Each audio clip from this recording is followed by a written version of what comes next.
Когато едно мнение не е аргументирано, а цели негативни действия или омаловажава дадена група по признаци, раса, религия, пол, ориентация и други, това е реч на омразата.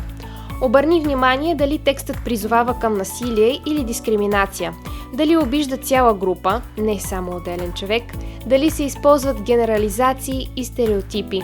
Когато видиш такова съдържание, докладвай го към платформата, блокирай или ограничи автора и потърси доверен възрастен или модератор. Да разграничим мнението от хейта. Дебатът е разрешен, но нападките не. Свободата на словото не означава свобода да нараняваш.